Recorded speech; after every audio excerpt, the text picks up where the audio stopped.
નમસ્કાર વિદ્યાર્થી મિત્રો, હું કુલદીપસિંહ રાણા સાકર પરિવાર વતી આપ સૌનું હાર્દિક સ્વાગત કરું છું. વિદ્યાર્થી મિત્રો, આપણે છેલ્લા લેક્ચરમાં આપણે માટીકામ કલા વિશે અભ્યાસ કર્યો હતો. હવે માટીકામ કલામાં આપણે ફોટો એનું સમજવાનું થોડું બાકી હતું, જે આપણે અત્યારે જોઈ લઈએ છીએ.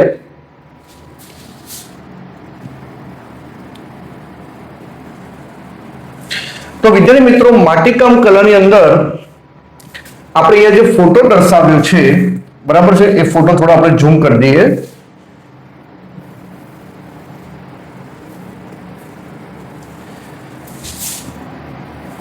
માટીકામ કલા માનવ અને માટીનો પ્રાચીન સંબંધ, આપણો અમૂલ્ય સાંસ્કૃતિક વારસો જે છે, એમાં માટીકામ કલા વિશે આપણે જે વાત કરી રહ્યા છે, જન્મથી મરણ સુધીનો સાથ માટીકામ સાથે જોડાયેલો છે, માટી સાથે જોડાયેલો છે. આપણે જન્મથી મૃત્યુની યાત્રા માટી સાથે જોડાયેલી છે. માનવ જીવનનો માટી સાથે પ્રાચીન અને અતૂટ સંબંધ છે. ધાતુ કામની શોધ પહેલા, ધાતુની શોધ પહેલા માનવી માટે માટીના વાસણો અનિવાર્ય હતા. અહીં આપણે જોઈએ છીએ કે માટીનો ઉપયોગ કરીને રસોઈ બનાવવામાં આવે છે. માટીનો ચૂલો છે, માટીનો વાસણ છે. અહીં આપણે માટીનું પાત્ર જે છે એમાં અનાજ ભર્યું છે, બરાબર. માટીકામના સાધનોમાં જે માટીના રમકડા, માટીના ઘડા, કુલડી, કોડિયા, હાંડા, માટીના ચૂલા. રમકડા માટીના જે દેખાય છે, માટીના ઘડા, માટીની કુલડી, માટીના કોડિયા, માટીના હાંડા, માટીના ચૂલા, અનાજ સંગ્રહ માટીની કોઠીઓ, બરાબર. આ બધી માટીઓમાંથી બનેલી છે. ઐતિહાસિક કેન્દ્રો અને પુરાવા, લોથલમાંથી મળી આવેલો પુરાવો, મોહેન્જો-દડો અને હડપ્પામાંથી માટીના પુરાવા મળી આવ્યા છે. એમાં આપણે લોથલ, મોહેન્જો-દડો અને હડપ્પામાં લાલ રંગના પવાલા મળ્યા છે, બરાબર. અને બરણી અને રકાબી આપણને પ્રાપ્ત થઈ છે, બરાબર છે. હવે આગળની વાત કરીએ તો અહીંયા કુંભારનો ચાકડો ભારતનું પ્રથમ યંત્ર. પ્રાચીન ટેકનોલોજીમાં આપણે જોઈએ તો એ સમયમાં કુંભારનો જે ચાકડો છે એ સમયમાં ભારતનું પ્રથમ આધુનિક યંત્ર કહેવાયું, બરાબર છે. કુંભારનો ચાકડો એ પ્રાચીન ભારતનું પ્રથમ યંત્ર માનવામાં આવે છે, બરાબર. તેના દ્વારા જ માટીનો ચોક્કસ આકાર, ઘાટ આપી સુંદર વાસણો તૈયાર કરવામાં આવે છે, બરાબર. ગરબો આપણે જોઈએ કે નવરાત્રીમાં ગરબો રમાય છે, એમાં નવરાત્રીમાં જે માટીનો જે ઘડાની અંદર દીવો મૂકવામાં આવે છે અને ગરબા ગવાય છે, બરાબર. ટેરાકોટા એટલે પકવેલી માટી, બરાબર. આ કાચી માટી છે અને એમાંથી આ બની પકવેલી માટી. તો કાચી માટીમાંથી પકવેલી માટીને ટેરાકોટા કહેવાય, બરાબર છે. અને એના પુરાવા આપણે દક્ષિણ ભારતના નાગાર્જુન કોંડામાંથી મળ્યા છે. માટીના પાકી માટીના પુરાવા જેમાંથી વસ્તુ બનાવવામાં આવેલ છે એના દક્ષિણ ભારતના નાગાર્જુન કોંડા અને ગુજરાતના લાંધણજ ખાતે મહેસાણા જિલ્લામાં આવ્યું. ત્યાં આપણને પકવેલી માટીના વાસણોના પુરાવા પ્રાપ્ત થયા છે, બરાબર. હવે આપણે નેક્સ્ટ ટોપિકમાં જોઈએ.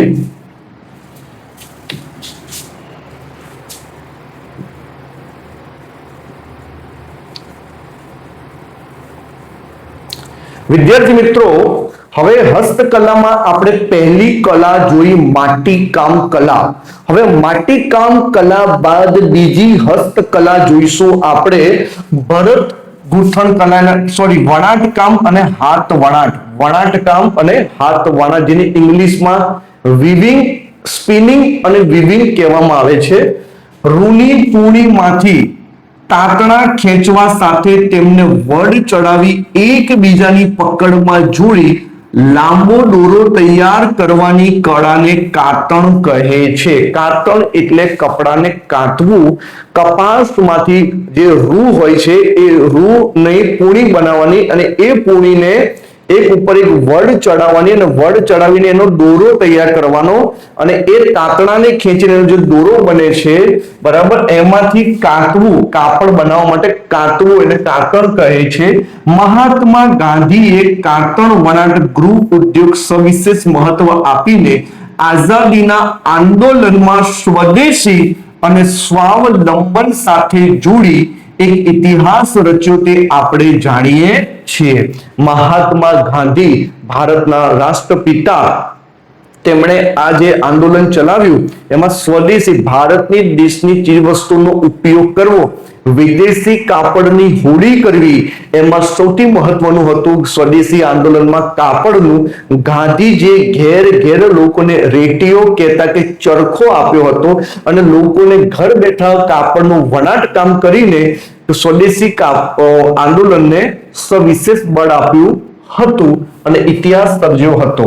હવે આપણે હાથ વણાટની વાત કરીએ. પ્રાચીન સમયથી જ ભારત વસ્ત્ર વિદ્યા ક્ષેત્રે જાણીતું છે.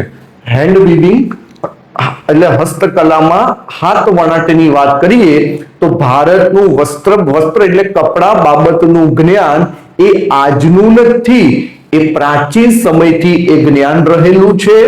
ભારતના કુશળ કારીગરો દ્વારા તૈયાર થતી ઢાકાની મલમલનો ટાંકો દીવાસળીની પેટીમાં સમાતો અથવા સાડીની વીંટીમાં પસાર થઈ જતી હોવાની વાતો જાણીતી છે. અત્યારે ઢાકા બાંગ્લાદેશની રાજધાની છે, પરંતુ એ સમયમાં ભારતનો અભિન્ન અંગ હતું. એ ઢાકામાં આપણા એવા કુશળ કારીગરો હતા, એક પ્રકારનું કાપડ બનાવતા જેને મલમલ કહેવાતું. એ જે કાપડ જે છે એનો ટાંકો એટલે જે કાપડ જે મીટરમાં હોય, બરાબર, એને ટાંકો કહેવાય. દિવાસળીની પેટીમાં સમાતો અથવા સાડીની જે સાડી છે એ વીંટીમાંથી પસાર થઈ જતી. બરાબર. હવે કાશ્મીરની વાત, કાશ્મીર સહિતના ભારતમાં બનતા ગાલીચા, એનો આપણે અહીંયા ફોટો જોઈ શકીએ છીએ. પાટણના પટોળા, કાંજીવરમ તેમજ બનારસની સાડીઓ, કાંજીવરમ અને બનારસની સાડીઓ, રાજસ્થાની બાંધણીઓ જેવા હાથ વણાટના બેન મૂન હુન્નરના નમૂના એ ભારતની એક આગવી ઓળખ છે. હવે વાત કરીએ ગુજરાત. ગુજરાતમાં સોલંકી યુગના સુવર્ણકાળ દરમિયાન, ગુજરાતમાં સોલંકી યુગ જ્યારે આવ્યો એ ગુજરાતનો સુવર્ણ યુગ કહેવાયો. ગુજરાતમાં મૈત્રક વંશ થઈ ગયો, ચાવડા વંશ થઈ ગયો, સોલંકી વંશ, વાઘેલા વંશ, એમાં સોલંકી યુગ જે છે એ ગુજરાતનો સુવર્ણ યુગ, ગોલ્ડન ટાઈમ પિરિયડ કહેવાય છે, કારણ કે એ સમયમાં બધી કળાઓનો વિકાસ થયો હતો. અને એ વખતે સોલંકી યુગના સુવર્ણકાળમાં સોલંકી જે વંશ હતો એનું શાસનનું પાટનગર હતું પાટણ. કયું હતું? પાટણ. પાટણમાં અનેક કારીગરો, જેને સાળવીઓ પણ કહેવાય, એ કારીગરો આવીને પાટણમાં વસ્યા. તેમની આવડત અને કૌશલ્યને લીધે ખાસ કરીને પાટણના પટોળા જગતભરમાં વિખ્યાત બન્યા. પાટણના પટોળા એક પ્રકારની સાડી. પાટણનો આ હુન્નર આશરે 850 કરતા વધારે પ્રાચીન હોવાનું જણાય છે. યાદ રાખજો, ખાસ મોઢે કરી લેજો, આ ઉદ્યોગ 850 વર્ષ કરતા પણ પ્રાચીન, સોલંકી વંશના શાસનમાં શરૂ થયેલો પાટણના પટોળાનો ઉદ્યોગ 850 વર્ષ કરતા પણ વધુ પ્રાચીન છે. બરાબર. અત્યંત અટપટી એટલે અઘરી, જટિલ અને સમય માંગી લે તેવી આ કલા હાલમાં મર્યાદિત કારીગરો પાસે રહી છે, લિમિટેડ કારીગરો પાસે. પાટણમાં બનતા આ રેશમી વસ્ત્રને બેવડ ઇક્ત, બેવડ એટલે બંને બાજુ, ઇક્ત એટલે વણાટ, બરાબર, બેવડ એટલે બે બાજુ, ઇક્ત એટલે વણાટ, ઇક્ત, બરાબર, ઇક્ત એટલે વણાટ, એટલે બંને બાજુ વણાટ થઈ શકે. સાડી તમે કોઈ પણ ભાગથી પહેરો, બંને બાજુ એ જ પ્રકારની ડિઝાઇન હોય, એને કહેવાય બેવડ ઇક્ત એટલે બે બાજુ વણાટ. આગળના ભાગમાં માનો કે હાથીનો છાપ છે, એમાં વણાટ કરેલું છે, તો એ જ ભાગમાં હાથીના પાછળનો સાડીનો પાછળના ભાગમાં એ જ ભાગની અંદર પણ હાથી હોય. સાડી ગમે તે ભાગમાં ગમે તે રીતે તમે પહેરી શકો છો. એટલે બેવડ ઇક્ત એટલે વણાટ બે બાજુનું પટોળા તરીકે ઓળખવામાં આવે છે, જેમાં બંને બાજુ એક જ ભાત દેખાતી હોય, બંને બાજુ પહેરી શકાય છે. આવી ગયો શબ્દ. પટોળા વર્ષો સુધી ટકે છે, અને ટકે તો છે પણ તેનો રંગ પણ જતો ન હોવાથી એક પ્રકારની એની કહેવત બની છે. રંગ ન જતો હોવાથી એની કહેવત શું બની છે? પડી પટોળે ભાત ફાટે પણ ફીટે નહીં. પડી પટોળે ભાત ફાટે પણ ફીટે નહીં. એનો મતલબ થાય એકવાર પાટણના પટોળાના કારીગરોએ સાડી બનાવી, કદાચ કોઈ કારણોસર સાડી ફાટી ગઈ પણ ફીટે નહીં, રંગ તો નહીં જ જાય. એ કહેવત આજે પણ પ્રચલિત છે. બરાબર છે. હવે એનો કેટલાક ફોટોગ્રાફ્સ આપણે જરા જોઈ લઈએ.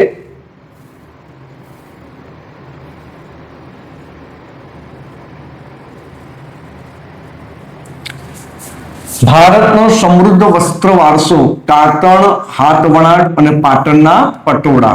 કાતણ અને સ્વદેશી આંદોલન જે ગાંધીજી ચલાવ્યું હતું, રૂની પૂણીમાંથી દોરો તૈયાર કરવાની કલા, ગાંધીજી દ્વારા સ્વદેશી અને સ્વાવલંબનનું આ પ્રતીક હતું. આઝાદીના આંદોલનમાં વિશેષ મહત્વ આ રૂની, આ કપાસમાંથી રૂ નીકાળવામાં આવે, આ રૂની પૂણી તૈયાર થાય, એમાં દોરો બને અને એ દોરો પછી ચરખામાં લગાવવાનો અને એને વણાટ કરવાનું અને કાપડ તૈયાર થાય.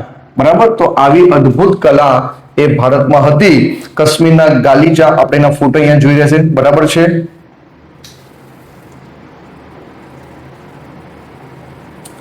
કાશ્મીરી ગાલીચા, લાલ ભાત આપણને અહીંયા દેખાય છે. કાશ્મીરી ગાલીચાનો પીળો ભાત અને લીલી ભાત આપણને દેખાય છે. ભારત વસ્ત્ર વિદ્યામાં વિશ્વ વિખ્યાત હતું. ઢાકાનું મલમલ દિવાસની પેટીમાં સમાતું. કાશ્મીરી ગાલીચા, બનારસની સાડી, કાંજીવરમની સાડી, રાજસ્થાનની બાંધણીની આગવી ઓળખ, પાટણના પટોળા, ગુજરાતના સોલંકી યુગમાં શ્રવણકાળની કલા હતી. આ 850 વર્ષ કરતા પણ વધુ પ્રાચીન. બરાબર. તકનીક બેવડ ઇક્ત એટલે બે બાજુ પહેરી શકાય, બંને બાજુ એક જ ભાત બંને બાજુ પહેરી શકાય. કહેવત પડી પટોળે ભાત ફાટે પણ ફીટે નહીં. બરાબર છે. હવે આપણે ભરત ગૂંથણ કલા વિશે આપણે અભ્યાસ કરીશું. બરાબર.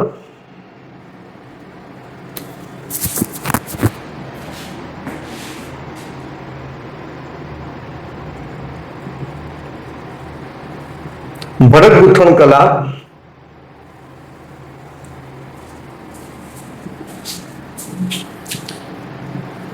એને ઇંગ્લિશમાં હેમ્બ્રોડરી વર્ગ કહેવાય. હડપ્પા અને મોહેન્જો દડોના ઉત્ખનન દરમિયાન, ખોદકામ દરમિયાન મળેલી મૂર્તિઓ અને પૂતળાના વસ્ત્રો ઉપર પણ ભરત ગૂંથણ કામ જોવા મળ્યું છે. બરાબર. હડપ્પા અને મોહેન્જો દડોના ઉત્ખનન દરમિયાન મળેલી મૂર્તિઓ, આથી 5000 વર્ષ પહેલા જે મૂર્તિઓ પ્રાપ્ત થઈ આપણને, એ મૂર્તિઓમાં જે વસ્ત્ર પહેરાવેલા હતા, એ મૂર્તિના જે વસ્ત્ર પહેરેલા તે વસ્ત્રમાં ભરત ગૂંથણ જોવા મળ્યું છે. બરાબર. ભારતમાં પુરુષો, સ્ત્રીઓ તથા બાળકોના વસ્ત્રો ઉપર ભરત ગૂંથણ કરવાની કારીગરી પણ ઘણી પ્રાચીન છે. એ આજની નથી પણ ઘણી પ્રાચીન છે. સિંધુ સંસ્કૃતિના સમયે સિંધ, સૌરાષ્ટ્ર અને કચ્છના સ્ત્રી પુરુષોના વસ્ત્રો ઉપર ભરતકામ જોવા મળેલું છે. એ જ રીતે કાશ્મીરનું કાશ્મીરી ભરત પણ જાણીતું છે. વિદ્યાર્થી મિત્રો, ભરત ગૂંથણ કલા પ્રાચીન છે. એના 3 એક્ઝામ્પલ આપે છે. સિંધુ ખીણની સંસ્કૃતિ વખતના એક્ઝામ્પલ છે. સિંધુ ખીણની સંસ્કૃતિમાં સિંધ પ્રાંત, સૌરાષ્ટ્ર અને કચ્છ જે હાલમાં ગુજરાતમાં છે, ત્યાં સ્ત્રીઓ અને પુરુષો વસ્ત્રો ઉપર ભરત ગૂંથણ કરેલા કપડા પહેરતા હતા. અને કાશ્મીરમાં કાશ્મીરી ભરત પણ જાણીતું છે.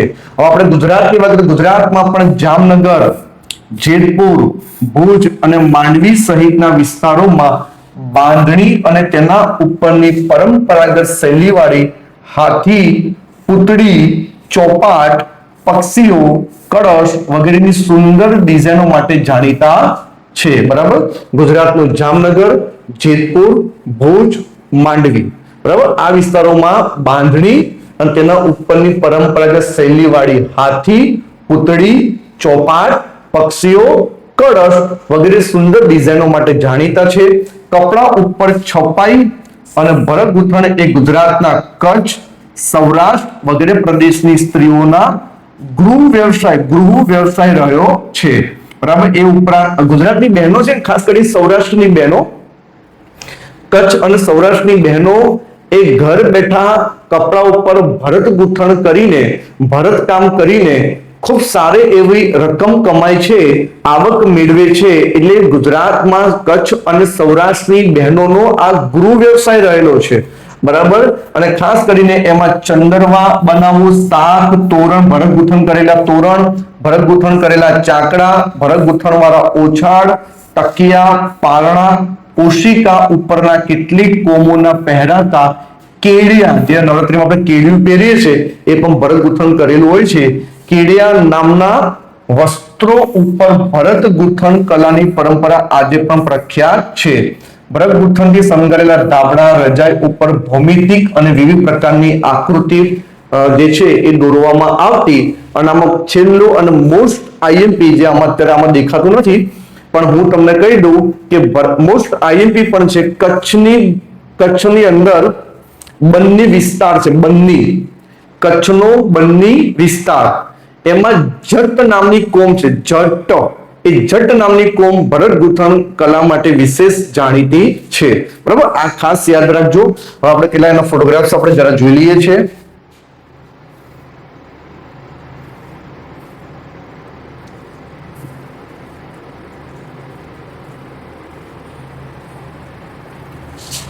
પુરાતત્વીય પુરાવા હડપ્પા અને મોહેન્જો-દડોમાં મૂર્તિ ઉપર ભરતકામના પુરાવા આપણને પ્રાપ્ત થયા છે, બરાબર છે.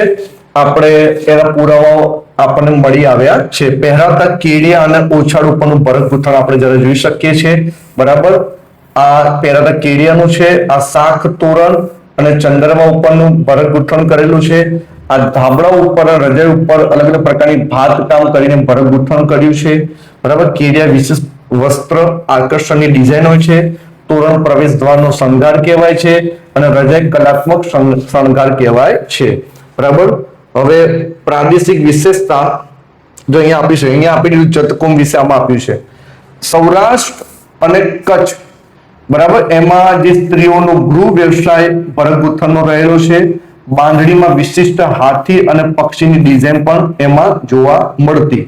કાશ્મીરનું વિખ્યાત કાશ્મીરી ભરત કલા પણ જાણીતી છે.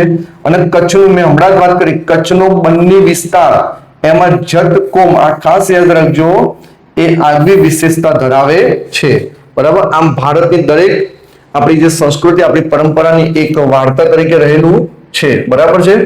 તો વિદ્યાર્થી મિત્રો, હસ્તકલામાં આજે આપણે હાથ વણાટ અને ભરત ગૂંથણ કલા વિશેનો આપણે અભ્યાસ કર્યો. આપ સૌને વિડીયો ખૂબ પસંદ આવ્યો હશે તો ચોક્કસપણે આ વિડીયોને લાઈક કરજો અને સબસ્ક્રાઇબ ના કરી સબસ્ક્રાઇબ કરજો. સાથે સાથે પોતાના અભિપ્રાય કોમેન્ટ બોક્સમાં જરૂરથી જણાવજો. નમસ્કાર. ભારત માતા કી જય. Vande Mataram. Thank you so much.